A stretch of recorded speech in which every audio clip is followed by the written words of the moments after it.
धन्यवाद गंगा भाई। आप लोग काफ़ी बोर भी हो गए होंगे, हालांकि बोर होना नहीं चाहिए, बोर कोई नहीं हुआ, फिर भी हम लोग हो जाते हैं अक्सर, क्योंकि देखिए ये 2-3 घंटा बहुत ज़्यादा मायने नहीं रखता है। थोड़ा देखिए जो हमारा जो एक इस देश को जो हजारों साल से जो अपने शिकंजे में जकड़ा हुआ समाज है, आप देखते हैं हर साल रामलीला होती है, कुछ नया होता है उसमें? कुछ नया नहीं होता ना। हर साल वही होता है, पूरे 10 दिन वही नाटक चलता है, वही बातें चलती हैं, वही सब चलता है, लेकिन लोग फिर भी पूरा का पूरा 10 के 10 दिन परिवार, औरतों, बच्चों सहित वहां जाके बैठे रहते हैं और 10 साल बैठे रहते हैं, जब तक जिंदा रहते हैं तब तक बैठे रहते हैं। ये है प्रतिबद्धता। उनको मालूम है ये हमारा कैडर कैंप है, ये हमारी ताकत है, ये हमारा एजेंडा है, जिसके दम पर हमारी वर्चस्वता बनी रहेगी, हमारी राजनीति बनी रहेगी, हमारी ताकत बनी रहेगी। उसका जरिया है रामलीला। उस रामलीला के जरिए वो अपना सारी चीजें जो भी हैं वो करते रहते हैं। उसमें लिखा क्या है, तमाम बातें हैं, उसके लिए पढ़ना पड़ता है। वो जब गहरी बातें, वो बाबा साहब ने भी जब जर्मनी जाके संस्कृत पढ़ी, यहाँ संस्कृत नहीं पढ़ पाए तो जर्मनी गए, वहाँ से संस्कृत पढ़ के आए।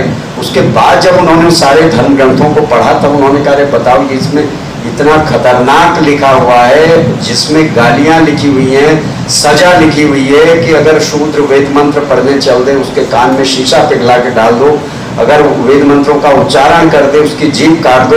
और इनको पता ही नहीं है सारा सब कुछ, लेकिन जब पढ़ा तब पता चला। तो अब उनको ऐसा लिखा गया है कि वो पता नहीं, वो चौपाइयों में जो जो होता है, वो दयाराम जी तो हमारे साथ पढ़े, वो बताते हैं कि काक भुषुंडी संवाद, गरुड़ काक भुषुंडी, क्या क्या होता रहता है उसमें, कि गरुड़ भी बोलते हैं, वो भी बोलते हैं, उड़ते भी हैं, बंदर उड़ते हैं, तमाम ऐसी ऐसी चीजें, लेकिन वो सब चलता है और सब लोग बेवकूफों की तरह हर साल बैठते हैं। और हमारा जब भी ऐसे कोई कार्यक्रम होते हैं, एक से इंटेलेक्चुअल लोग बैठे हुए होते हैं, यहाँ भी यहाँ भी, ये कोई साधारण लोग नहीं है। इसी उम्र में इन्होंने कुछ ना कुछ जॉब पाए, जो भी किया, फिर कुछ लोगों को समाज का इंटरेस्ट आ गया, इन्होंने ये अपने ऑफिसों में भी चुनौतियां। अब मैं भी खुद अपने आप में मैं पहले ये सोचता था, यार ये हमारे जो अधिकारी बन जाते हैं, या ये लोग बिल्कुल बहुत गैर जिम्मेदार हो जाते हैं, ये कुछ नहीं करते। अब हम आज देख रहे हैं कि वास्तव में वो हमारे लिए अधिकारी बन गए, हमारे लिए डॉक्टर बन गए, लेकिन जाति व्यवस्था के लिए वो अभी भी वही रहते हैं। उनको वहां वो सारा फेस करना पड़ता है, वहां भी वो उन्हीं मुसीबतों में। भाई इतना होता है, अपनी इज्जत की खातिर वो चुप रहते हैं, वो बताते नहीं है। वो क्यों नहीं बताते? क्योंकि अब मैं पुलिस का इंस्पेक्टर बन गया, मेरे घर परिवार रिश्तेदार नातेदारों ने सोचा रहे तो बड़ा भारी चीज बन गया यार, इंस्पेक्टर बन गया, आईजी बन गया, डीआईजी बन गया। अब वो मेरे ऊपर बहुत बड़ी उम्मीद है और ताकत मुझे महसूस। और मैं जब वहां जा रहा हूं अपनी ड्यूटी पे, वहां मेरी औकात वही है, कुछ भी नहीं है, हैसियत वही है। जो मेरे सुपरिंटेंडेंट है वो भी मेरे को इज्जत देने को तैयार नहीं, और बल्कि आंखों के घुन की तरह उनको खटक रहा हूं मैं। जो मेरे से नीचे है वो भी मेरी नहीं सुनते। एक बार मैं देहरादून का बताऊं, कोई सेक्रेटरी साहब से हम मिलने गए। अब हमारे लिए क्या थे वो सेक्रेटरी, हमने सोचा उत्तराखंड सचिवालय में सचिव यार बहुत बड़ी ताकत है। अब जब हम गए, उन्होंने सोचा यार इनको चाय पानी कुछ पिलाया जाए, अब आओ भगत करी जाए, थोड़ा आए हम। वो बेल बजा रहे, कोई नहीं आ रहा। फिर थोड़ी देर होगी, बात शुरू होते होते फिर बेल बजा रहे, कोई नहीं आ रहा। फिर थोड़ा आगे बढ़ी बातचीत, वो हुई, तीसरी बार बेल बजा दी, कोई नहीं आया। अब उस व्यक्ति को हमारे सामने क्या फील हो रहा है कि बताओ, मैं उत्तराखंड शासन का सचिवालय का सचिव बैठा हूं, इतने विभागों को मैं देख रहा हूं, और मैं अपने चतुर्श्रेणी कर्मचारी को बुला रहा हूं, लेकिन वो नहीं आ रहा, मेरी बेल का उस पर कोई असर नहीं हो रहा, इनके सामने मेरी बेइज्जती हो रही। तब तीसरी चौथी बार बड़ा खुद उठ के बाहर गए, अरे यार जरा पानी तो पिला दो, मेरे मेहमान आए। अच्छा करके तब उठा हुआ है। अब हमने क्या सोचा, इतना बड़ा सचिव बन गया, वो बन गया, लेकिन उसकी सामाजिक हैसियत वही की वही है। ये चीज बाबा साहब ने भी झेली थी। क्यों नौकरी छोड़ी थी बाबा साहब ने जब विदेश से आए थे? वो पैक्ट था भाई कि जब आप पढ़ के आ जाओगे, आपको स्कॉलरशिप दी जा रही, लेकिन आप पढ़ाई करके आ जाओगे तो आपको यहाँ जो हमारे बड़ौदा रियासत में ये नौकरी करनी पड़ेगी। तो अकाउंट ऑफिसर के पद पर रखे गए, लेकिन जो चपरासी था वो फाइल फेंक कर देता था, कहता था भाई तू अधिकारी हो गया, मेरे लिए कुछ नहीं है। उसके बाद गोमूत्र छिड़ गए, ये बाबा साहब ने झेला था और वो आज भी हमारा अधिकारी झेल रहा है। किस कारण? सामाजिक व्यवस्था के कारण। ये हमारा कोई जातियों का आंदोलन नहीं है। कई लोग हमको सोचते हैं ये जातिवादी संगठन है, हम लोग कोई जातियों के लिए काम कर रहे हैं, हम कोई जातियों में, ये नहीं है जातियों का खेल। हमारा दिमाग खराब नहीं है कि हम ये जातियां हमने नहीं बना रखी है, ये जाति व्यवस्था हमने नहीं बना रखी है, हमारे पूर्वजों ने नहीं बना रखी है जाति व्यवस्था। उन्होंने बनाई है, उन्होंने अपना वर्चस्व के लिए बनाई है, लेकिन शिकार इसके हम होते हैं, उत्पीड़ित हम होते हैं। लेकिन फिर वही होता है कि जैसे ही हम लोग थोड़ा सा पदों में आ जाते हैं, उसके बाद हमारे लिए थोड़ी अनुकूल परिस्थितियां हो जाती हैं। आज हमारी बहन है यहाँ पर मीनाक्षी आई है, इन्होंने IAS किया। अब देखिए परिस्थितियां बदल जाएंगी। अभी तक की जो मीनाक्षी होगी वो अलग थी, अब वो IAS बन गई, अब वो अच्छा पद। अब सारा समाज का बिहेवियर का वो तमाम चीजें बदल जाएंगी। तो अगर वहां पर इंसान संवेदनशील नहीं होगा, वहां पर अगर उसके अंदर सामाजिक कैडर नहीं होगा, सामाजिक सोच नहीं होगी, वो वही खो जाएगा।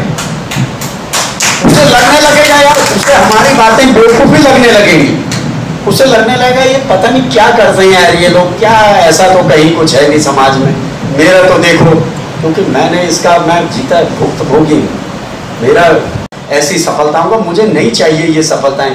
क्या करूंगा, 2 रोटी 3 रोटी खानी है, कहीं पहुंच जाऊंगा तब भी 2-3 ही रोटी खाऊंगा, बड़े से बड़े पद पे भी फिर मेरा पेट तो ऐसा बढ़ नहीं जाना, मैं 50 रोटी खाने लगूंगा। जिंदा रहना, रोटी कपड़ा मकान मिल जाए बहुत है, वो मिलेगा उतना हम कमा लेते हैं। इन पदों से कुछ नहीं होना है। अगर आपका समाज ताकतवर नहीं है तो मैं किसी दम पर आपका हमारा राष्ट्रपति बन गया, उस राष्ट्रपति की बेइज्जती होगी, उसको उतने बड़े मंदिर में सीढ़ियों में पूजा करा दी, उसके अंदर इतना जमीर नहीं रहा कि वो ये कह दे कि भाई यार हद होगी। अरे रो ही देता बाहर आके अपना दुखड़ा ही, तो पूरी दुनिया देखती कि भारत का राष्ट्रपति की बेइज्जती हुई, उसने वो भी पचा लिया। तो ऐसे बड़े बन के, ऐसे राष्ट्रपति बन की सफलता का क्या करना हमें? हम राष्ट्रपति बन जाएं, विधायक बन जाएं, सांसद बन जाएं, क्या है इनके जीवन की अंदर की हकीकत मैं आपको बताऊं, बहुत बुरी स्थिति होती है। इसलिए आज आप पद पे पहुंची, अब सीन बदल जाएगा, लेकिन इन जड़ों को मत भूलना। ये बड़ी एक मुझे अच्छी बात लगी कि ये नवोदय से शायद पढ़ी हुई आप, तो ये बहुत बड़ी बात होती। नवोदय विद्यालय में पढ़ने वाला बच्चा कोई VIP घर का नहीं होता है, कोई बहुत बड़ी हैसियत वाला नहीं होता जो नवोदय विद्यालय में पढ़ाता। नवोदय विद्यालय में एक साधारण बच्चा पढ़ता है, लेकिन वो साधारण बच्चा भी IAS क्वालिफाई कर सकता अगर उसके पास ड्रीम है, एजेंडा है और एक विजन है। वो ड्रीम, एजेंडा, विजन भी हमें कहां से मिला है? ये ड्रीम, एजेंडा, विजन भी हमारा तब है जब संविधान है। ऐसा नहीं हमारे पुरखे नालायक थे, क्या मेरे दादा परदादा उनके अंदर कोई योग्यता नहीं थी? क्या मैं ही योग्य पैदा हुआ हूं? उनके अंदर भी थी, लेकिन उनके पास अवसर नहीं था, उनको अपॉर्चुनिटी नहीं मिली थी, उनको पढ़ने को नहीं मिला था, उनके लिए IAS में सीटें नहीं थी। उनके लिए मैं आज वकील हूँ, कुछ नहीं है वकील, रोज कुआं खोदता है, रोज पानी पीता है, जिस दिन कुछ काम मिल गया तब घर में चूल्हा जलता है, नहीं मिल गया तो खाना भी वैसी काम चला के बंदोबस्त करते हैं, क्योंकि हमारा समाज हमारे पास आता नहीं है, उसके अंदर मानसिक रूप से बैठा भैया ब्राह्मण ठाकुर अच्छे लोग होते हैं, वो उधर जाता, उनका समाज हमारे पास आता नहीं है। तो हमारे पास बहुत मुश्किल होती है, वकालत में भी गुजारा करना भी अपना बड़ा कठिन होता है। लेकिन उसके बाद भी ये जो कोर्ट मिला है, लेकिन मेरे पास अकड़ है, मेरे पास पैसा नहीं, मेरे पास अकड़ है, वकील की अकड़ है।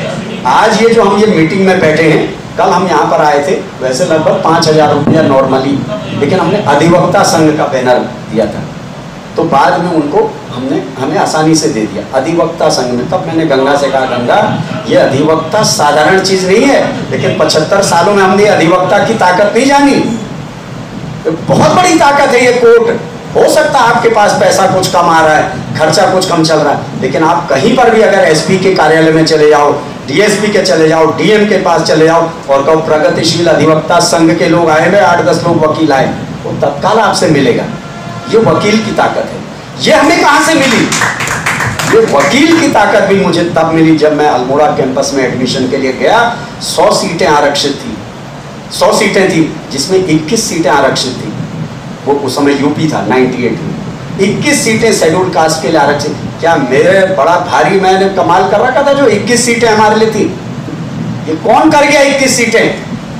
क्यों रिजर्वेशन कर गया मेरे लिए? जरा जनरल डिब्बे में जाके देखो ना, ट्रेन का सफर क्या होता तब पता चलेगा। जरा जनरल डिब्बे के धक्के खाकर देखो और जरा रिजर्वेशन वाले तड़ी से जाते हो आप, हाँ भाई सीट नंबर 48 मेरा है, 45 मेरा है, खाली करो भाई, ये सीट मेरी। ये सीट हमारे लिए कौन फिक्स कर गया?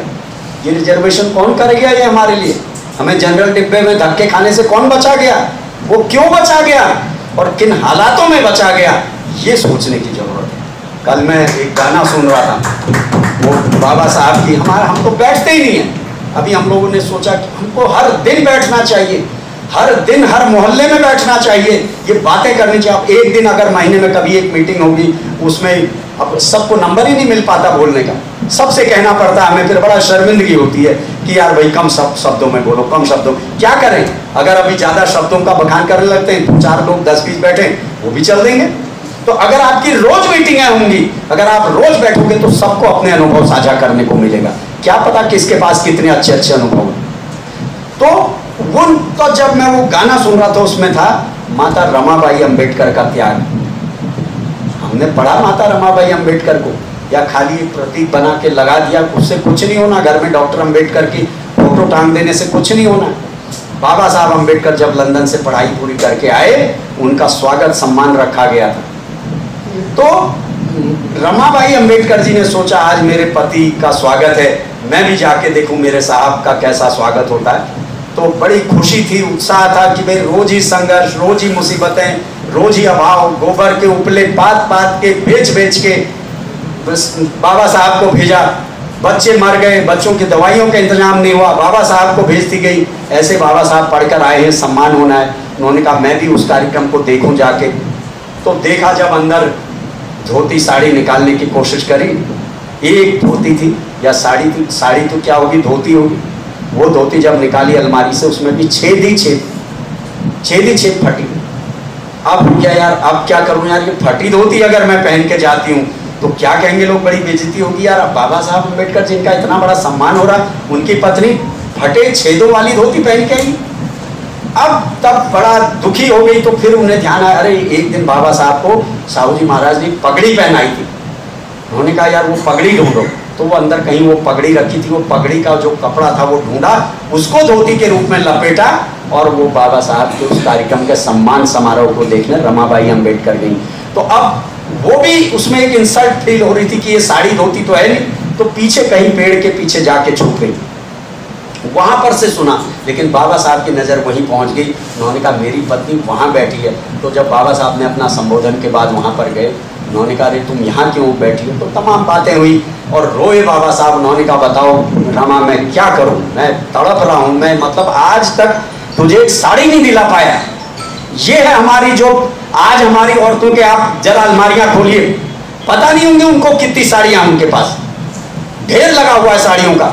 2000, 4000, 5000, 100 साल पहले आपकी ये स्थिति थी कि आप क्या थे, आपके आदमी क्या थे जो आज ये सूट बूट पहने?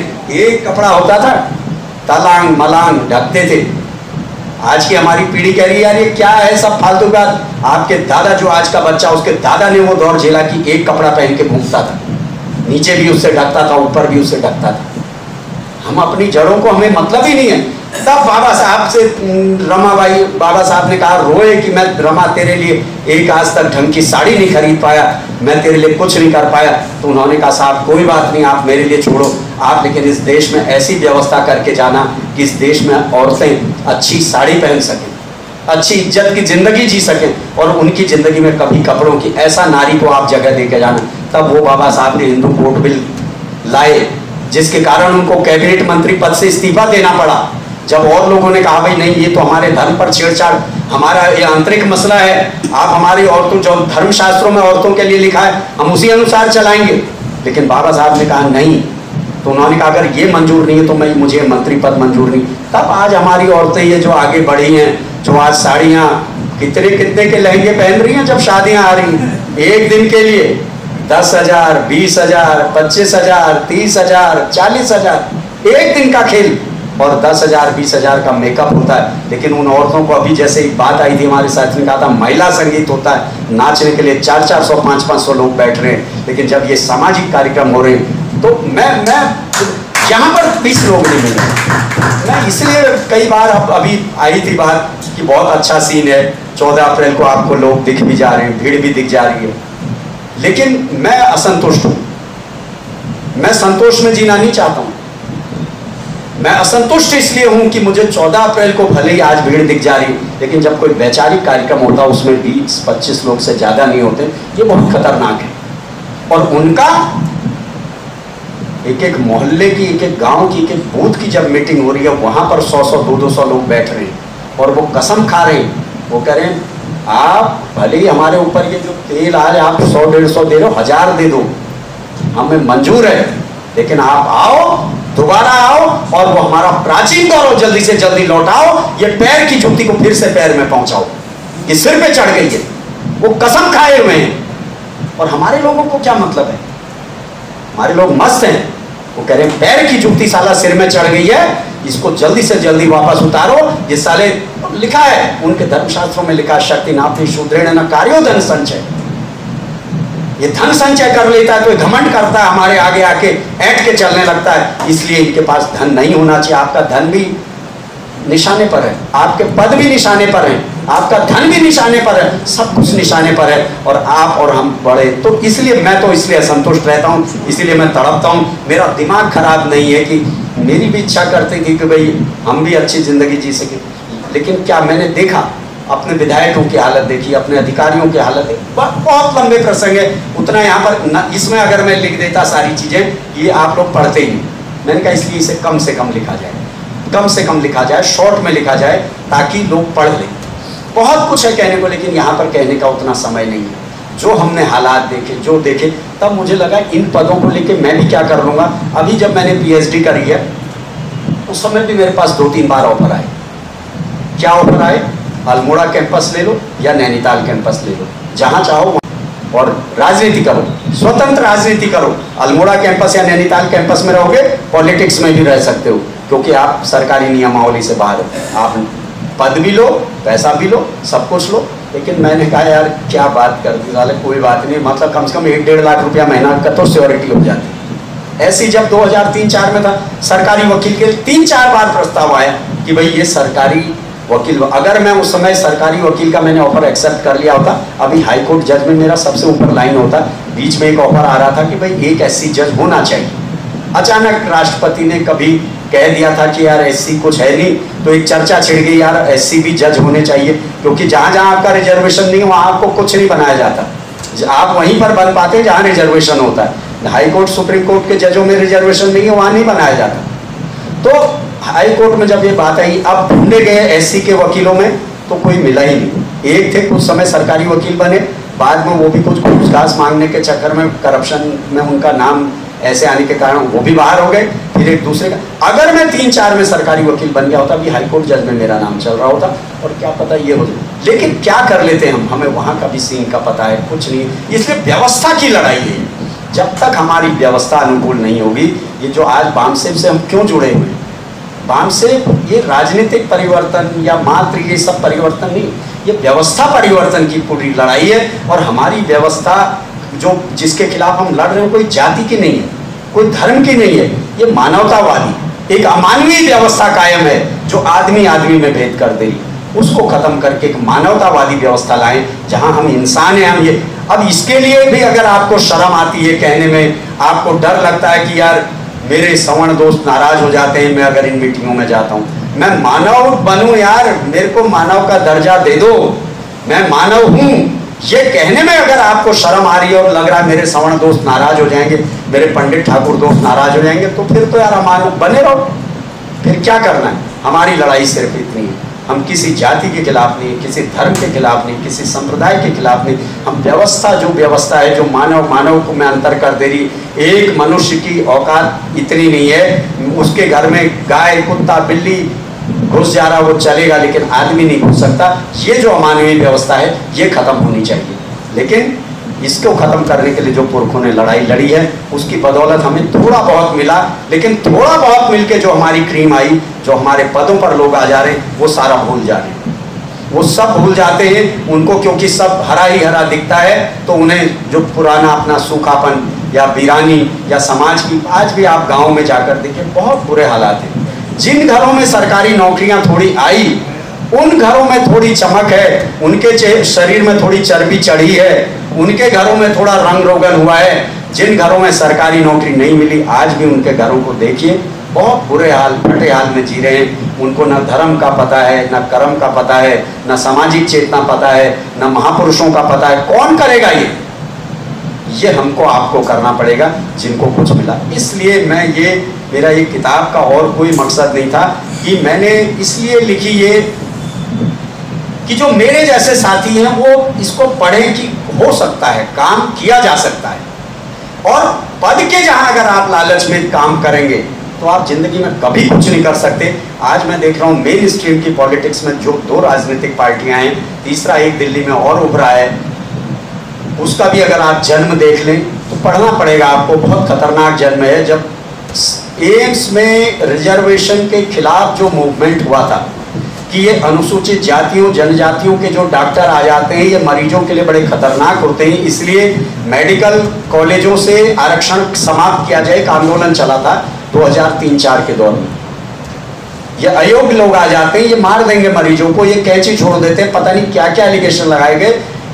वहां से उसने अपनी राजनीतिक जीवन की स्टार्ट करी थी, नौकरी छोड़ी थी कि मैं अब राजनीति में आऊंगा। नकल उसने कांशीराम जी की करी थी कि और राजनीति में आकर इस आरक्षण को समाप्त करने का कसम लेकर वो राजनीति में आया था। एक ताकत वो है।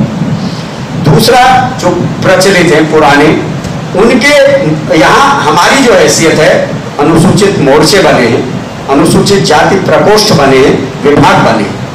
अगर आपको अनुसूचित जाति विभागों की, वो मोर्चों के पदों के लिए आप अगर समाज की बात नहीं कर सकते तो लानत है आप पर और धिक्कार है आपके जीवन पर। और हम कह रहे हैं बाबा साहब अम्बेडकर का दिमाग खराब था, फिर हम ये कह सकते हैं उनका दिमाग खराब था। क्यों मर गए? क्यों 4 बच्चे आपने अपने लिए जिंदा रखे? अगर आप उस समय चाहते, आपको लंदन, कोलंबिया में इतनी अच्छी नौकरी मिल सकती थी। आपके बच्चे राजसी ठाट से जीते, डॉक्टर अंबेडकर जितने उस समय पढ़े थे। अगर वो विदेशों में, जैसे आज हम केवल अपने घरों तक सीमित हो गए, अपने परिवार बच्चों को हमने केंद्र बना लिया कि इससे ज्यादा मेरे पास समय नहीं है। अगर ये डॉक्टर अंबेडकर ने सोच लिया होता, डॉक्टर अंबेडकर के वो 4 बच्चे मरते नहीं। उनकी पत्नी रमाबाई अंबेडकर ये फटी धोती साड़ी पहनती नहीं, वो साफा पहन के उनको कार्यक्रम में नहीं जाना पड़ता, वो राजमहल में जीते। लेकिन आप और हम नाली के कीड़े होते। आज जो यहाँ पर बैठे हैं, हम नाली के कीड़े होते, हमारा कहीं कोई वजूद नहीं होता, हम ये LLB डॉक्टर इंजीनियर नहीं होते। तो इसलिए हमको इस धरोहर को आगे बढ़ाना है। इतनी कीमती वो धरोहर है। अगर हम ऐसा सोचते हैं कि वो अनुसूचित जाति विभाग का मुझे पद मिल जाए, एक विधायक का टिकट मिल जाएगा, उस टिकट के लिए मैं पता नहीं क्या क्या गिरवी रख दूंगा, मैं यहाँ पर बातें नहीं कर सकता हूँ। जो हमारे विधायकों का टिकट मिल लेते हैं इन पार्टियों से, जो सांसद का टिकट लेते हैं, ये क्या क्या गिरवी रखते हैं, वहां अपना स्वाभिमान गिरवी रखते हैं और बहुत कुछ गिरवी रखते हैं, तब वो टिकट लेते हैं ऐसा विधायक, ऐसा सांसद बनके। इसलिए मुझे ये लगा था कि भाई मैं ऐसा मुझे नहीं बनना है। मैं जिस दिन अगर बनूंगा, मेरा समाज अगर मेरे सामाजिक विचारधारा के आधार पर मैं बनूंगा तो मुझे मंजूर है, लेकिन इस समझौते के आधार पर मुझे कुछ नहीं बनना है। चाहे मैं एक साधारण आदमी बनके, एक नागरिक बनके रह जाऊंगा और मैं बना रहूंगा। तब मैंने उस समय वहां छोड़ा। फिर BSP के लिए हमने काम करा अपना आंदोलन समझ के, लेकिन जब BSP ने दी, जब मेरे लिए बाबा साहब की 22 प्रतिज्ञाओं से बड़ा कोई नहीं। मैं आज भी बता दे रहा हूं, डॉक्टर अंबेडकर से बड़ा मेरा कोई आइकॉन नहीं, कोई मेरा आइडियोलॉजी नहीं है, क्योंकि मैं बाबा साहब अंबेडकर का 10,000वां हिस्सा भी अभी ज्ञान हासिल नहीं कर पाया हूं, जितना बाबा साहब अंबेडकर ने ज्ञान हासिल किया था। 8,000 किताबें, जो आंकड़े उनकी लाइब्रेरी में 8,000 किताबें, पता नहीं किस सन में थी, बाद में बताते उनके मरते मरते थे वो 50,000 किताबें। चलती फिरती लाइब्रेरी थे डॉक्टर अंबेडकर, और वो किताबें खाली सजा नहीं रखी थी उन्होंने, वो पढ़ी हुई थी। उस डॉक्टर अंबेडकर ने अपने जीवन के निष्कर्ष के रूप में 14 अक्टूबर 1956 को 22 प्रतिज्ञाएं ली, और हम आज उस 22 प्रतिज्ञाओं पे संदेह प्रकट करते, और हम बाबा साहब अंबेडकर का अनुयायी होने की बात करते। तो वो 22 प्रतिज्ञाएं आपकी जिंदगी का फॉर्मूला है, आपके समाज का फॉर्मूला है, और आप उस 22 प्रतिज्ञाओं को अगर ले लीजिए तो आपका जीवन भी सुधरेगा, आपका समाज का भी जीवन सुधरेगा, और भारत का भी जीवन सुधरेगा, भारत का पूरा सिनेरियो चेंज हो जाएगा। इतनी बड़ी 22। अब जो पार्टी उन 22 प्रतिज्ञाओं से अगर समझौता कर दे, मैं उस पार्टी की जय जयकार नहीं कर सकता। वो 22 प्रतिज्ञाओं में सबसे पहली प्रतिज्ञा जो है कि मैं फला फला फला को ईश्वर नहीं मानूंगा, और मेरी पार्टी कह रही है कि हाथी नहीं गणेश है, ब्रह्मा विष्णु महेश है, मैं कैसे उसके साथ रह दूं? नहीं कर सकता। मैंने वो छोड़ा। मैंने कहा अब क्या करें, भटकाव था, समझ में नहीं आ रहा था, सब खत्म हो गया, क्या करें? उस स्थिति में मुझे ये मूल निवासी संघ मिला, दयाराम जी सुनने को मिले। हमें संदेह थे, मैं कहता था यार फिर क्या ले आए मूल निवासी, लेकिन जब हमने मूल निवासी संघ, जब दयाराम जी को सुना, अरे मैंने कहा कितना बड़ा एक अस्त्र है ये मूल निवासी साधारण चीज नहीं है। आप दलित संगठन बना रहे हो, हरिजन संगठन बना रहे हो, कोई शूद्र संगठन बना रहा है, कोई चमार संगठन बना रहा है, कोई तमटा बना रहा है, कोई लोहार संगठन बना रहा है, और उस संगठन के बुद्धिजीवियों ने आपका कहा आप इस देश के मूल निवासी हैं। कितना बड़ा गौरवमय पहचान आपको दे दी। वो जब मेरे समझ में आ रहे, मैंने कही तो जब हम मीटिंगों में नहीं जाते हमें पता नहीं चलता, तब मेरे वो मूल निवासी आइडेंटिटी समझ में आई। फिर मैं मूल निवासी संघ के राष्ट्रीय अधिवेशन में लुधियाना गया, वहां मुझे और उतना बड़ा संगठन शक्ति का एहसास हुआ। ऐसे ऐसे विद्वान वहां पर काम कर रहे हैं, डॉक्टर, इंजीनियर, प्रोफेसर, वकील, IAS, PCS, जज, कमिश्नर, ऐसे साथ बैठ के गद्दों में जमीन में लेट रहे हैं, तब समाज या संगठन निर्माण होता है। आज नागपुर में इतना बड़ा 27 एकड़ का संस्थान लेके वहां पर काम चल रहा है, रिसर्च चल रही, मेहनत कर रहे, तब मुझे थोड़ा सुकून हुआ। मैंने कहा नहीं, चलो मेरी जो जिंदगी सफल होगी, मैंने जो एक लाइन सोची थी, मुझे मेरी लाइन का मूवमेंट मिल गया। और अब मैंने वही, जब मैंने 2020 में ज्वाइन किया था, मैंने वहीं पर कसम खाई थी कि मैं अब अगर अंतिम सांस लूंगा इस आंदोलन के साथ लूंगा, क्योंकि मेरी तलाश पूरी होगी। उस चीज को मैंने इसमें दिखाने की कोशिश करी है कि विचार क्या है। एक हमारे विद्वानों ने ये कहा है, जहां पर आपको व्यक्ति और विचार, इन दो में अगर आपको तय करना है कि एक तरफ मैं व्यक्ति हूं और विचार है, और मेरे में और विचार में टकराव होने लगा, तो आप व्यक्ति को छोड़ दो लेकिन विचार के साथ खड़े रहो। जहां व्यक्ति और विचार में टकराव आ रहा है तो आप व्यक्ति को छोड़ दो लेकिन विचार के साथ खड़े रहो। और फिर जहां संगठन और विचारधारा में अगर टकराव होने लगा, एक संगठन है, भले ही अच्छा है संगठन है, 50, 60, 100, 200 लोग अंगवानी में, लेकिन वो संगठन अगर विचारधारा से टकराने लगा और जो विचारधारा थी मूल अगर उससे समझौता करने लगा, तो वो संगठन को त्यागने में देर मत करो, विचारधारा के साथ खड़े रहो, तब आपका आने वाली पीढ़ियां जिंदगी जिएंगी। और बस मैं ये ज्यादा अपनी बातों को नहीं रखूंगा। जैमिनी ने जब ये एक बात कही थी, महान दार्शनिक जैमिनी ने कहा था कि मनुष्य मर जाता है, मनुष्य मर जाता है, मनुष्य क्षणिक है, लेकिन विचार हमेशा जिंदा रहता है। लेकिन बाबा साहब अम्बेडकर ने इस बात का खंडन किया था। उन्होंने कहा व्यक्ति के साथ साथ विचार भी मर जाता है अगर विचार को प्रचार और प्रसार न मिले। और भारत इसका जीता जागता उदाहरण, बुद्ध से बड़ा कोई विचार नहीं है। सारी दुनिया के 56 देश बुद्ध की आइडियोलॉजी को अपनाते हैं, लेकिन भारत में विचार मरा हुआ है। विचार अपने आप जिंदा नहीं रहता। विचार बिना, जैसे एक पक्षी है, पक्षी है, कबूतर है तो कबूतर, अभी आप कबूतर के पंख निकाल दो तो कबूतर क्या करेगा? कहीं जा सकता है? उड़ सकता है? नहीं उड़ सकता है। कबूतर का जो काम खत्म हो गया, कबूतर जिंदा रहेगा क्योंकि पंख। तो बिना प्रचार प्रसार के कोई भी संगठन अगर उसको प्रचार प्रसार नहीं मिलता तो वो बिना पंख के पक्षी के समान है। तो इसलिए ये प्रचार प्रसार के लिए हमारा दिमाग खराब हुआ। 2011 में वंचित स्वर निकाला, और इस वंचित स्वर में मैं आपको बता नहीं सकता हूं, थोड़ा बहुत प्रकाश ने बताया। एक बार अल्मोड़े में 2-4 कमरों का लोन लेके बनाया था घर। उस समय लोगों ने मेरे ऊपर आरोप लगाया था, यार 2012 में द्वारा चुनाव लड़ा पैसा ऐसा ले लिया इसने कांग्रेस से, फिर इसने घर बना दिया अल्मोड़े में बना दिया। वो मकान कमरा मैंने कैसे बनाया था, 4 लाख लोन लिया था, बाद में वो मैं लोन भी नहीं चुका पाया, उस बीच कई ऐसी परिस्थितियां, वो 4 का 8 बन गया, फिर मुझे वो बेचना पड़ा। वो बेच के फिर उसको जो था लोन वो चुकाया, थोड़ा बहुत बचा अखबार का चुकाया, कुछ ऐसे करके हुआ। फिर 1, 2, 2.5, 8-9 मुट्ठी जमीन ली थी पिछले साल, जब वो भी सारी फिर अर्थव्यवस्थाएं खत्म हो गई थी, तो फिर उसको 8-9 मुट्ठी को भी बेचा। तब जाके अभी ये वंचित स्वर खाली जो नाम हो रहा है, जो भी मैं कह रहा हूँ, ये खाली एक झूठी शान, ये स्थिति है। लेकिन मेरे दिमाग में था कि मैंने डॉक्टर अंबेडकर को पढ़ा तो मुझे इतनी प्रतिबद्धता मिली, मैंने परिवार के रिश्ते नाते ठुकरा दिए लेकिन विचार को पकड़े रखा, मैंने बहन जी को ठुकरा दिया लेकिन मैंने विचार को नहीं छोड़ा। तो मैं वो विचार मुझे कहां से मिला, वो डॉक्टर अंबेडकर से मिला। इसलिए मुझे लगा वंचित स्वर चलाना चाहिए। जब मेरे अंदर ये आया, क्या पता किसी और के भी अंदर आ जाए और हम 1 से 2 बनेंगे, 2 से 4 बनेंगे, 4 से 8 बनेंगे, तब हमारा एग्जैक्ट जो संगठन, और हमारे महापुरुषों ने किसी रास्ते पे आपको छोड़ा नहीं है। अब आप पढ़ेंगे नहीं, जानेंगे नहीं, तो भाई बाहर से कुछ नहीं होगा। नदी में अगर जाओगे आप तैरने, ऊपर अगर जब जो गोताखोर होता है ना, ऊपर जो मछुआरा जाता है, झींगे पकड़ के लाता है, झींगा, घरेंगे, इनको पकड़ के लाता है।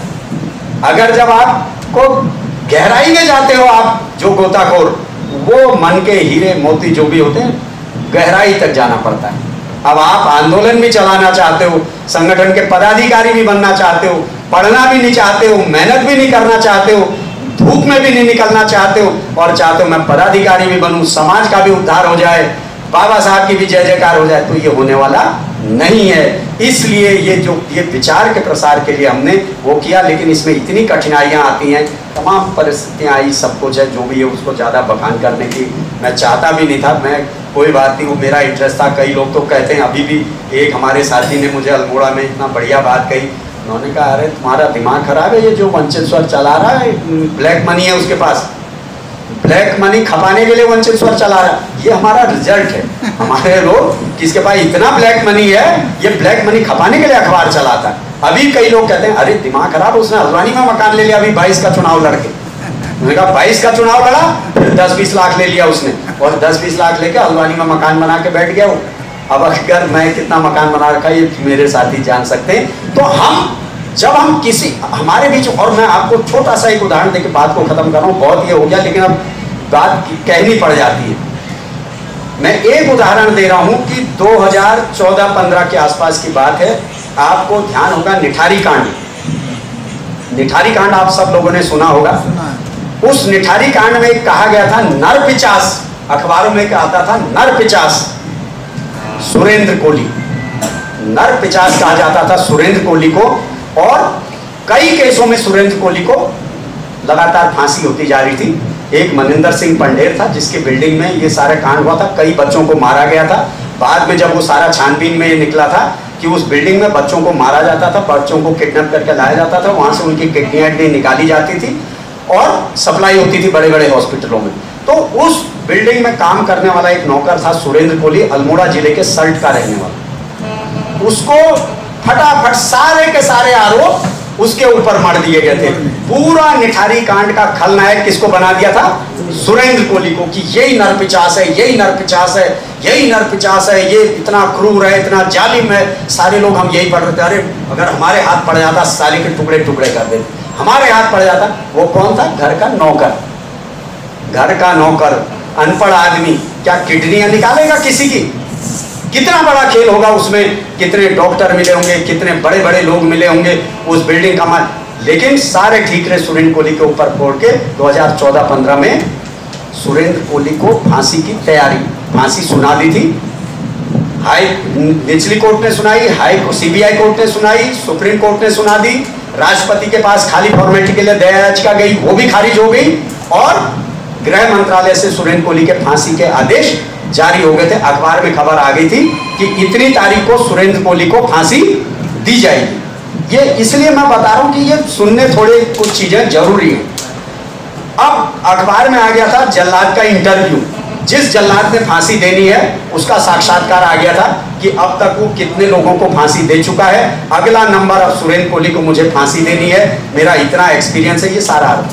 अब 4 या 5 दिन रह गए थे, मैं अल्मोड़े में था, मैं वकील था, थोड़ा सामाजिक कार्यकर्ता भी था, तो मुझे लगा यार ये तो गलत हो रहा है, मुझे लगा ये गलत हो रहा है यार, ये सुरेंद्र कोहली को क्यों फांसी दे रहे हैं जब ये मनिंदर सिंह पंडेर अभी जिंदा है और किसी को पकड़ा नहीं गया, ये सुरेंद्र कोहली को फांसी क्यों दे रहे हैं। मेरे मन में एक सवाल आया, तो मैंने अपने जो एक वहां पर अच्छे विद्वान अधिवक्ता थे, सीनियर एडवोकेट थे, उनके पास गया, मैंने कहा यार सर ये देखो ये गलत हो रहा है, इसको फांसी नहीं लगनी चाहिए।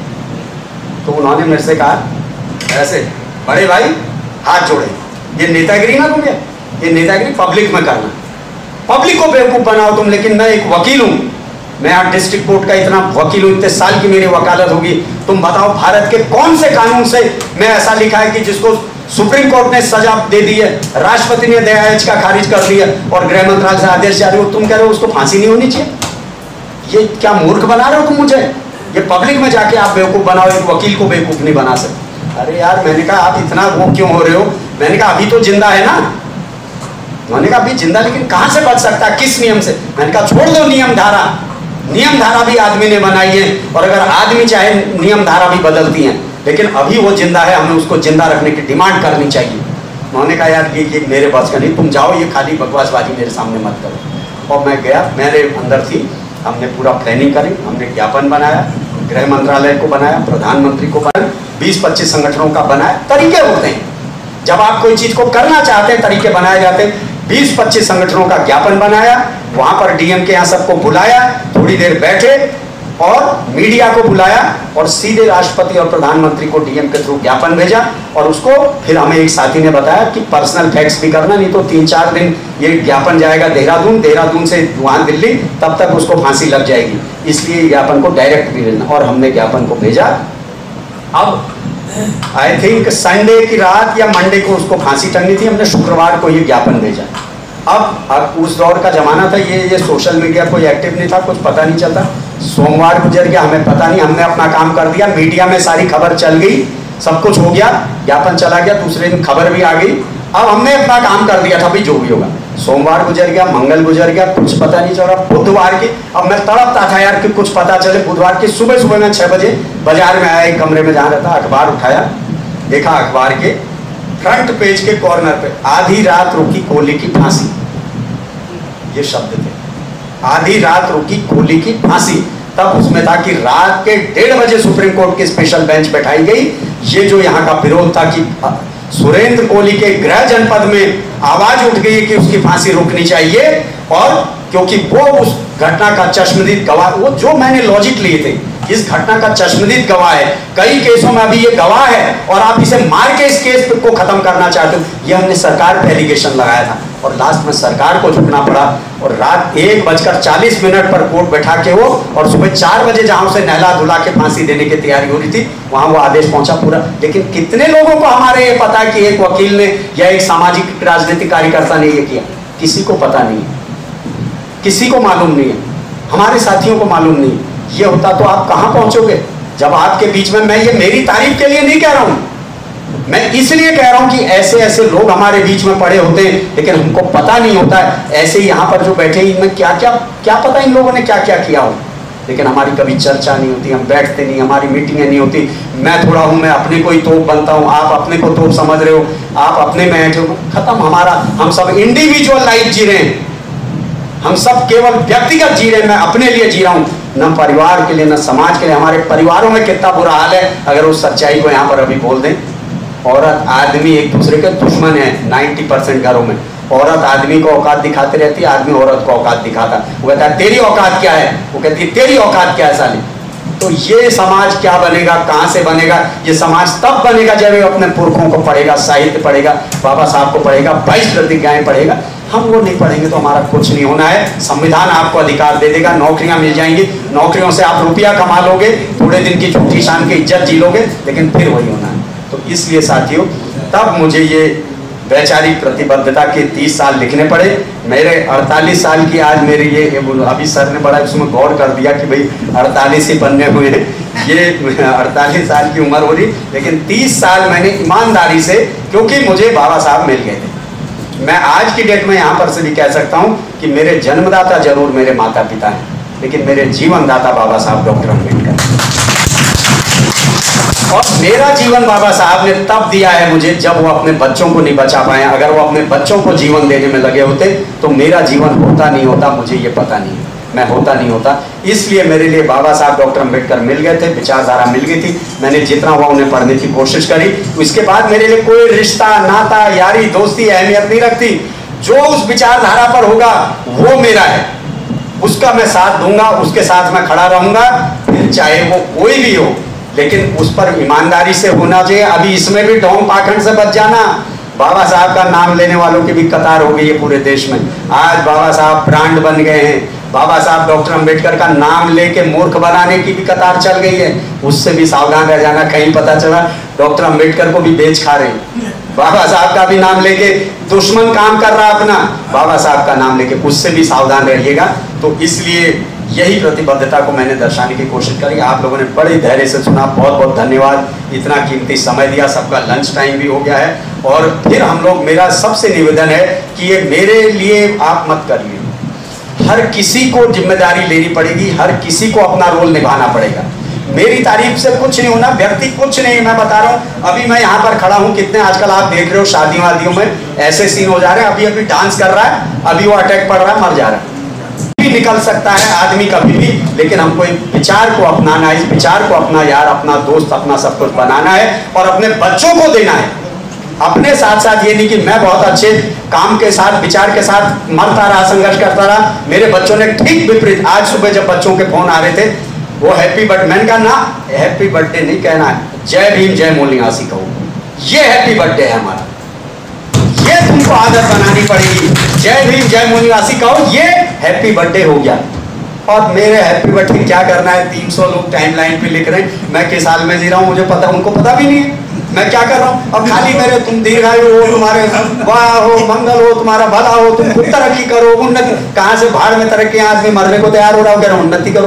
तो ये समझने की जरूरत है। इसलिए साथियों, मैं फिर आपका बातें होती चली जाती, बहुत बहुत धन्यवाद है। सभी हमारे मंचासीन जितने भी सब लोग बैठे हुए, सब आप मंचासीन हैं। हम लोग फिर वही करें कि हम लोग को इन चीज़ों को गौर नहीं करना है। किसी को यहाँ पर बैठ जाता है, ये कुछ नहीं है। हमारी ये जो भी छोटी मोटी जो शान है, ये बाबा साहब की देन है और उनकी बदौलत हम हैं। इस मूवमेंट को बढ़ाइए, हमारा राजनीतिक उसमें चिंता मत करो, आप समाज निर्माण कर लो।